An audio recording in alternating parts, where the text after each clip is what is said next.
Salut et merci de m'écouter aujourd'hui. J'aimerais aborder un thème qui est très important. Et ce thème tourne autour d'une question. La question, c'est de savoir qu'est-ce que, pourquoi est-ce que tu vis? Quel est le but de ta vie? Vous savez, la vie sur la Terre est très courte. En Afrique, en général, l'espérance de vie tourne autour de 50 ans. Ça peut paraître beaucoup ou peut-être peu, mais ce qui est sûr, c'est que ce temps passe très vite. Et ta vie peut être considérée comme un capital. Il y a une somme d'argent que tu es appelé à investir. Et il y en a qui sont des bons investisseurs, d'autres qui sont des mauvais investisseurs, qui se ruinent, qui investissent leur capital dans des choses qui n'apportent rien à la fin, ils perdent leur capital. Alors il est important de savoir comment est-ce qu'on investit les quelques années que Dieu nous a données. Alors pourquoi est-ce que tu vis? Qu'est-ce qui est la force qui te fait vivre? Qu'est-ce que tu poursuis dans la vie? Je pense qu'il y a plusieurs possibilités, plusieurs choses qu'on peut poursuivre dans la vie. Et il y a plusieurs catégories. La première catégorie, c'est des gens qui s'investissent pour une cause communautaire, une cause noble. Ils s'investissent contre l'injustice, pour la justice, peut-être pour une cause politique. Je prends l'exemple de Nelson Mandela, qui est un héros pour les Africains et même pour les gens dans le monde entier. Il a investi pratiquement toute sa vie pour combattre l'apartheid en Afrique du Sud. Vous savez, l'apartheid, c'était un système raciste qui faisait que les Noirs étaient oppressés par les Blancs, par la minorité blanche.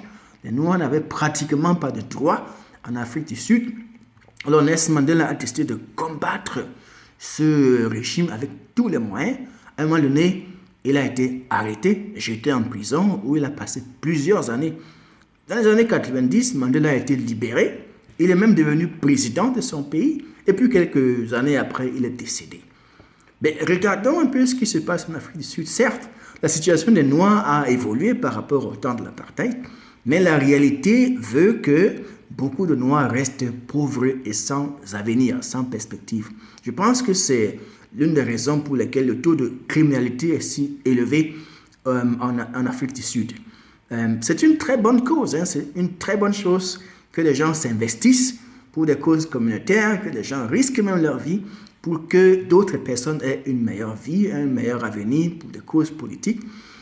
Mais le fait, c'est que très souvent, on atteint ces buts qu'en partie. Un autre exemple, c'est Martin Luther King Jr. aux États-Unis. Lui aussi, il a combattu le système raciste aux États-Unis. Il a fait bouger beaucoup de choses, il a fait changer beaucoup de choses. Mais je me demande si Martin Luther King Jr. devait ressusciter aujourd'hui, s'il devait revenir à la vie et voir ce qui se passe aux États-Unis. Je ne sais pas s'il ne serait pas frustré. Je pense qu'il serait frustré. Il se dirait peut-être, j'ai combattu en vain, ce pays ne changera jamais parce que le racisme reste contre les Noirs et d'autres minorités reste une réalité aux États-Unis. Donc, il y a des gens qui investissent leur vie, qui investissent leur vie dans des combats pour la communauté, des combats politiques, des combats contre l'injustice.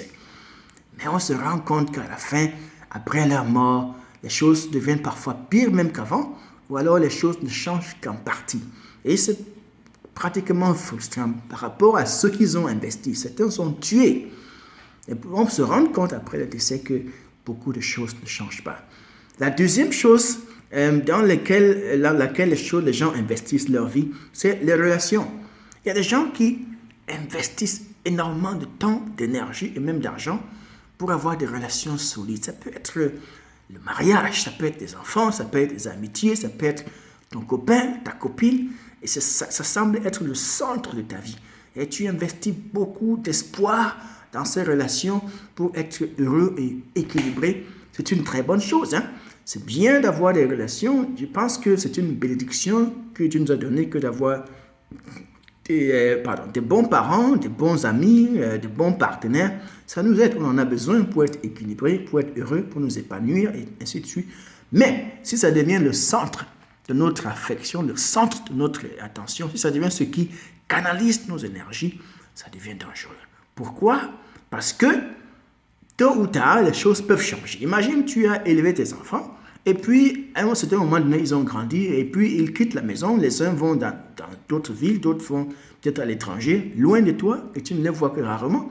Tu es peut-être seul ou seul avec ton mari. Et les enfants en qui tu as tout investi, finalement, ils ne sont plus là. Parfois, même certains enfants ne demandent même pas où sont leurs parents.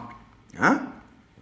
Et puis, il peut aussi arriver que ton mari, ta femme, te quitte pour quelqu'un d'autre, ou qu'il décède carrément, ou qu'il tombe si malade qu'une relation ne soit même plus possible. Alors, qu'est-ce qui te reste? Tu vois, tout ce en quoi tu as investi s'écroule comme ça, peut-être en un seul jour, ou alors progressivement, en quelques jours, en quelques semaines, en quelques mois, en quelques années. La troisième catégorie de choses dans laquelle on peut investir, beaucoup de gens investissent leur vie, leur énergie, c'est le futur. Vous voyez, on entreprend tellement de choses afin de nous assurer un futur aussi glorieux que possible. On va à l'école, on va à l'université, certains suivent des formations et encore des formations. L'espoir, c'est d'être indépendant, financièrement indépendant, de pouvoir se payer certains rêves, pouvoir réaliser certains rêves. C'est une très bonne chose d'aller à l'école, c'est une très bonne chose d'étudier, de se faire former et d'aspirer à l'indépendance financière. Mais si c'est ça seulement la fondation de ta vie, si c'est ça qui te motive dans la vie, je pense que c'est une fondation tellement qui n'est pas du tout solide. Parce qu'imagine-toi, tu as fait la formation, tu as étudié, et puis tu as même un travail, mais il peut arriver à tout moment que tu perdes ton travail. Il peut arriver à tout moment peut-être que ton entreprise tombe en faillite. Il peut arriver à tout moment peut-être que tu deviens malade et incapable de travailler.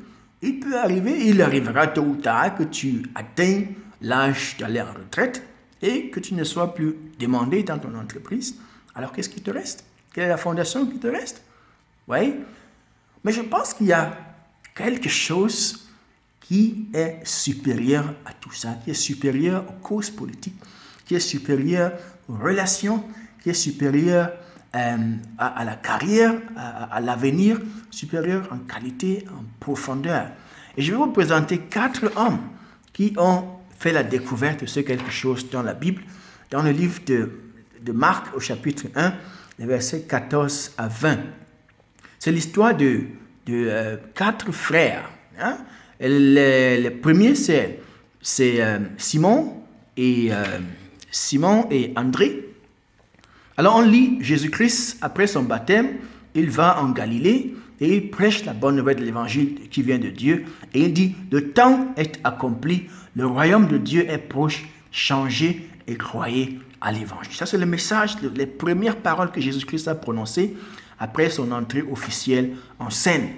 Et juste après ça, la Bible nous raconte, au verset 18 de Marc chapitre 1, que Jésus-Christ rencontre Simon et André, 2 frères, et ils sont en train de lancer un filet dans le lac parce qu'ils étaient pêcheurs. Jésus-Christ leur dit, suivez-moi. Et on lit aussitôt, ils laissent le filet, ils laissent les poissons, ils laissent leur travail en principe pour suivre Jésus.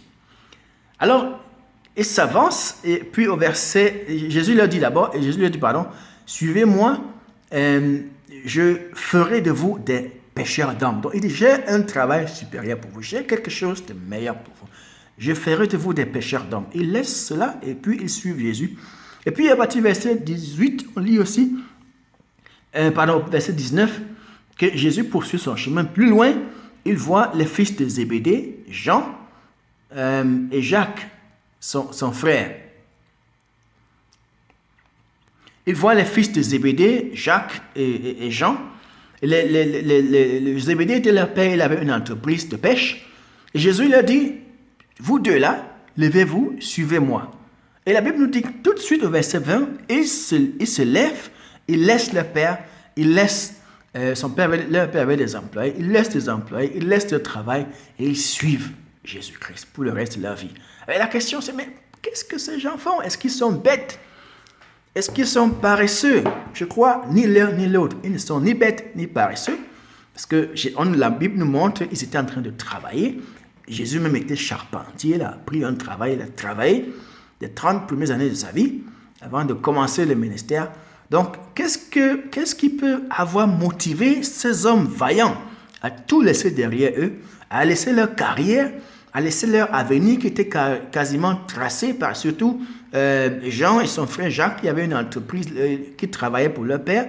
C'est sûr qu'ils auraient pu hériter de l'entreprise de leur père. L'avenir semblait bien tracé, mais ils laissent. Pourquoi? Je crois que c'est parce qu'ils ont vu quelque chose de supérieur en Jésus-Christ. Quelque chose qui est supérieur au travail, qui est supérieur à la satisfaction matérielle. Ils ont eu la révélation que Jésus-Christ est le seul qui puisse satisfaire aux aspirations de leurs âmes et de leur cœur. Que Jésus-Christ est le seul qui peut étancher leur soif, la soif de leur cœur. Que Jésus-Christ est le seul qui peut les rendre complets.